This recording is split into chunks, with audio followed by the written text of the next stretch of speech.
Hello students, good morning, good afternoon, good evening. जेव्हा पण तुम्ही हा व्हिडिओ बघत असाल त्या हिशोबाने आजच्या लेक्चरमध्ये आपण अकाउंटिंग रेशो अनालिसिस हा टॉपिकचा एक प्रॉब्लेम बघणार आहोत.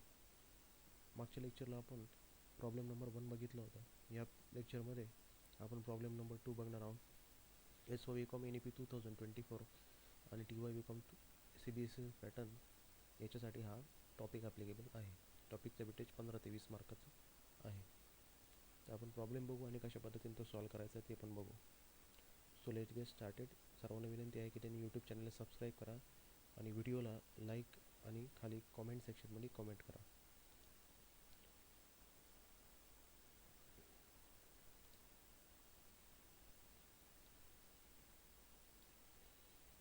Summarise financial position of Codex limited Chembur on 31 March 2022 as under. Balance sheet दिलेले त्यांनी तुम्हाला. टोटल 8 लाख. इथं काही ॲसेट्स आहे, इथं काही लायबिलिटी आहे. रिक्वायरमेंट काय ते आधी आपण बघू. You are required to calculate current ratio, liquid ratio, stock turnover ratio indicating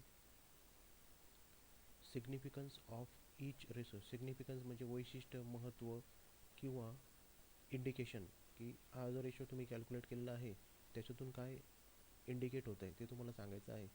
मागच्या प्रॉब्लेममध्ये फक्त आपण कॅल्क्युलेशन केलं होतं. याच्यामध्ये तुम्हाला इंडिकेशन जे आहे, अंडरस्टँडिंग जे आहे, थोडक्यात तुम्हाला रेशो काय सांगतो आहे ते एक्सप्लेन करायचं आहे. रेशोचा मिनिंग पण सांगायचा आहे. सो आपण कशा पद्धतीने कॅल्क्युलेशन करायचं ते बघू. Current ratio. फर्स्ट रेशो आहे करंट रेशो. फॉर्म्युला आहे current asset divided by current liability. Current असेटमध्ये कोणकोणत्या गोष्टी समावेश होतो? स्टॉक, डेटर, कॅश, बँक, बिल्स रिसिवेबल या गोष्टींचा समावेश होतो. ह्या ज्या असेट आहे ह्या कोणत्या असेट आहे? Fix asset. ह्या ज्या सगळ्या असेट दिलेल्या आहे कोणत्या असेट आहे? Current asset. Stock, bills receivable, debtors, cash. आणि करंट लायबिलिटीमध्ये कोणता समावेश होतो? यांचा creditors, bills payable, bank overdraft आणि tax payable. 160, 58,000, 214, 77. Stock, bills receivable, debtors, cash, bills payable, creditors, bank overdraft, tax payable. Figures pick up केल्या आपण. 1,60,000, 58,200, 2,14,700, 27,100. आणि करंट लायबिलिटीमध्ये 21,000, 1,20,000, 50,000, 9,000. या ज्या करंट असेट आणि करंट लायबिलिटी आहेत त्या आपण पिकअप केलेल्या आहे. आन्सर तुमचा आलेला आहे 2.3:1. करंट असेट किती तुमची? ₹2.3 आणि करंट लायबिलिटी किती आहे? 1. क्वेश्चनमध्ये तुम्हाला फक्त कॅल्क्युलेशन सांगितलेलं नाही तर पुढं काय सांगितलं बघा. Indicate significance of each ratio separately. तो रेशो काय इंडिकेट करतोय, त्याचा अर्थ काय, मिनिंग काय, फीचर काय ते पण तुम्हाला सांगायचं आहे. तर बघू आपण त्यांनी काय लिहिलेलं आहे. Current ratio indicates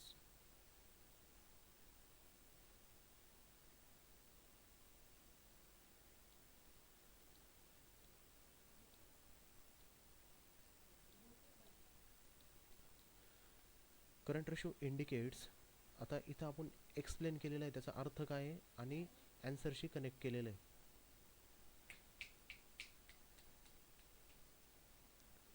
current ratio indicates solvency of the business. Solvency म्हणजे काय?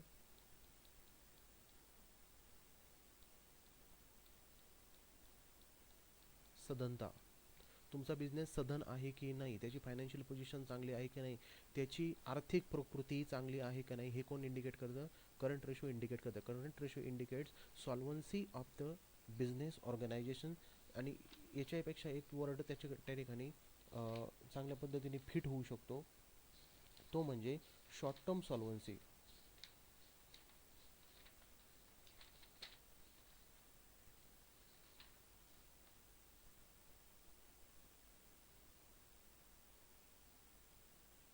ठीक आहे.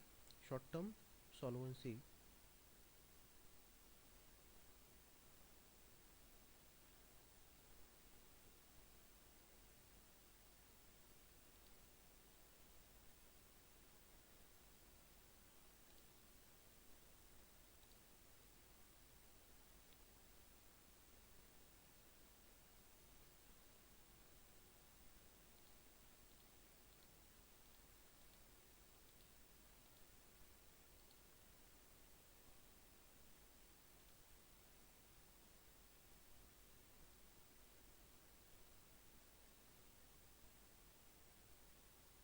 Just a moment.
So let's continue.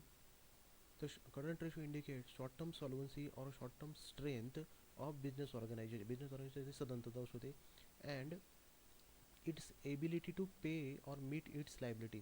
ऑर्गनायझेशनची liability pay करण्याची एबिलिटी दर्शवते. Plus current ratio indicates how much current assets are available against 1 rupee of current liability.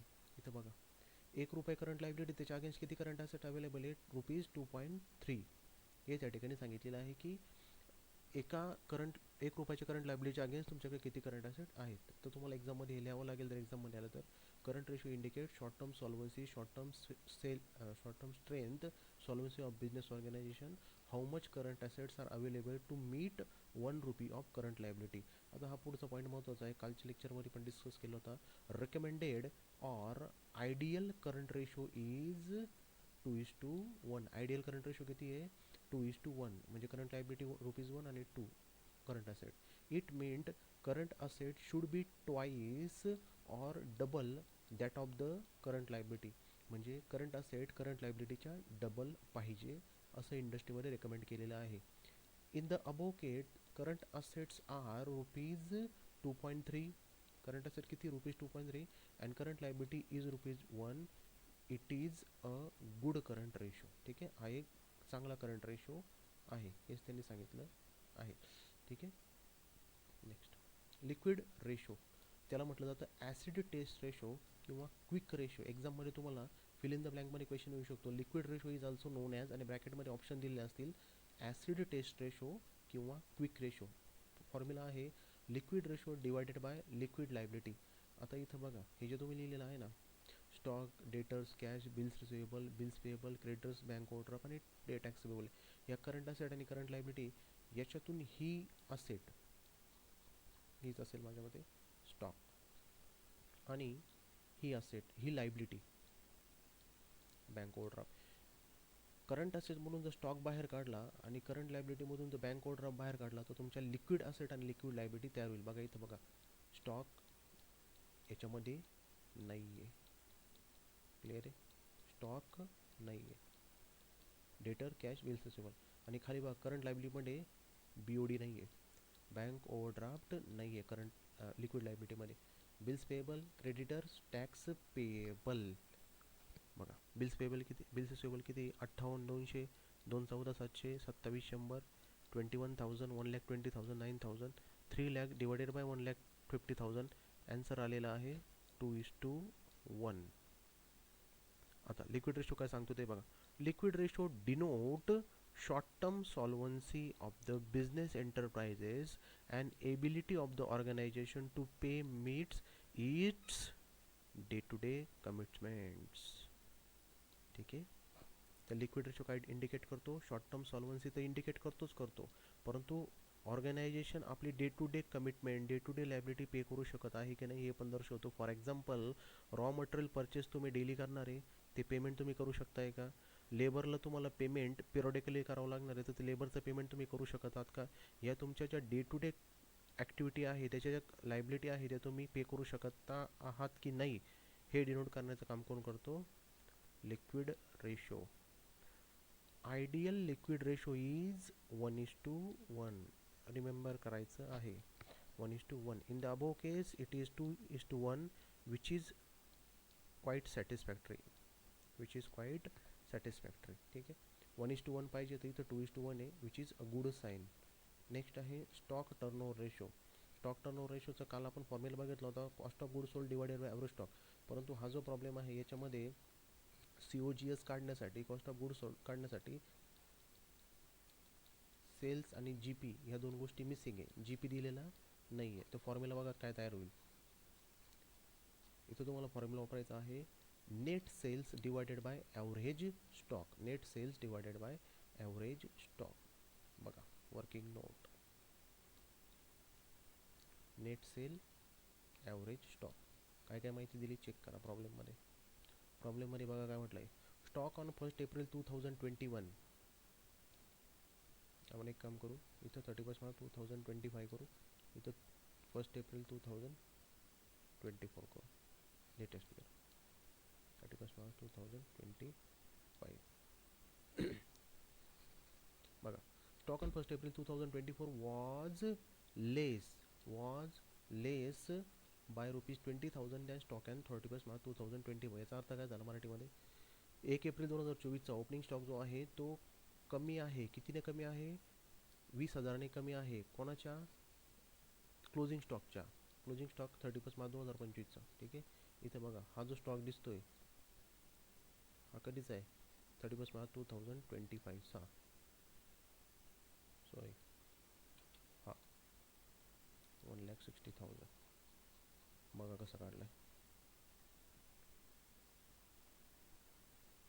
Closing stock 1,60,000 less 20,000, less by 20,000 आहे ना opening stock. Closing stock on 31 March 2025 minus 20,000. Opening stock किती आला? Opening stock on 1 April 2025 1,40,000. Closing stock on 31 March 2025 balance शीटला दिलेलं 1,60,000. Average stock is equal to opening stock divided by closing stock divided by 2 plus divided by 2. 140 plus 160 divided by 2, 3,00,000 divided by 2.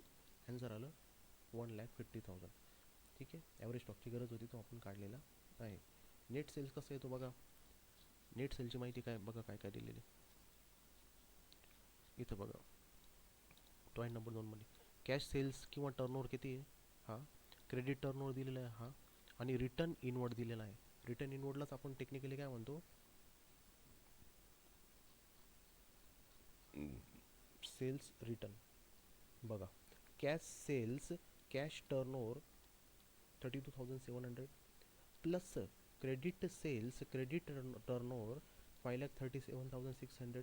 Total sales म्हणजेच total turnover 6,06,300 less sales return किंवा त्याला return inward असं पण म्हटलं जातं 6,03,300.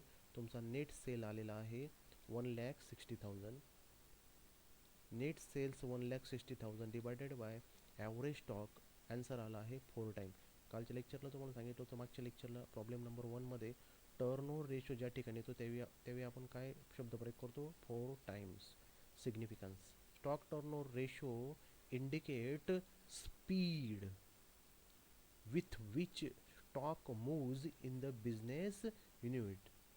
ठीक आहे, तुमच्या ऑर्गनायझेशनमध्ये स्टॉक किती स्पीडली मूव्ह होतोय हे इंडिकेट करण्याचं काम कोण करतं? Stock turnover. म्हणजे तुमच्या गोडाऊनमध्ये माल आहे, तो विकला जाणार आहे, पुन्हा भरला जाणार आहे, पुन्हा विकला जाणार आहे. हे जेवढं स्पीडली होईल तेवढं तुमच्या ऑर्गनायझेशनच्या दृष्टिकोनातून बेनिफिशियल राहील. का? जेवढा गोडाऊनमधून माल बाहेर जाईल, सेल होईल, तेवढा तुमचा सेल वाढेल, तुमचा प्रॉफिट वाढेल. प्रॉफिट वाढेल तेवढा कंपनीचा परफॉर्मन्स, फायनान्शियल परफॉर्मन्स इम्प्रूव्ह दिसेल. म्हणून stock turnover ratio higher is better इथं म्हटलेलं आहे बघा. ठीक आहे, it is the speed with which stock moves. म्हणजे आपल्या ह्या ठिकाणी ऑर्गनायझेशनमध्ये स्टॉक किती स्पीडनी मूव्ह होतोय? 4नी मूव्ह होतोय. ठीक आहे, या ठिकाणी हा प्रॉब्लेम क्लोज झालेला आहे. आय होप की तुम्हाला समजलं असेल. या प्रॉब्लेममध्ये कॅल्क्युलेशन आणि सिग्निफिकन्स या दोन्ही गोष्टी इन्व्हॉल्व होत्या. तर ते काळजीपूर्वक बघून या. करंट रेशोमध्ये आयडियल करंट रेशो 2:1 आहे. Solvency of business organisation, ability of the business organisation to meet the liability. Liquid रेशोमध्ये आपण वरती स्टॉक घेत नाही, खाली बँक ओव्हरड्राफ्ट घेत नाही. आयडियल लिक्विड रेशो हा 1:1 आहे. आणि stock turnover ratio higher is better राहील. आणि speed at which stock moves in the business. इथं net sales divided by average stock आहे. नेट सेल्समध्ये total sales minus sales return is equal to net sale. Sales रिटर्नला technically काय म्हटलं जातं? Return inward. Opening stock कसा काढला इथं बघा. इथे काय म्हटलं आहे? Opening stock is less by 20,000 than closing stock. Closing stock minus 20,000 तुमचा आला ओपनिंग स्टॉक. क्लोजिंग स्टॉक तो रेडीमेड दिलेला आहे 1,60,000 डिवायडेड बाय 2 केलं. ठीक आहे, तर या ठिकाणी आपण थांबू. व्हिडिओला लाईक करा, कमेंट्स करा कमेंट बॉक्समध्ये, जेणेकरून व्हिडिओ जास्त अल्गोरिदममध्ये येईल आणि जास्तीत जास्त विद्यार्थ्यांकडे पोहोचू शकेल. Thank you very much. Bye, take care.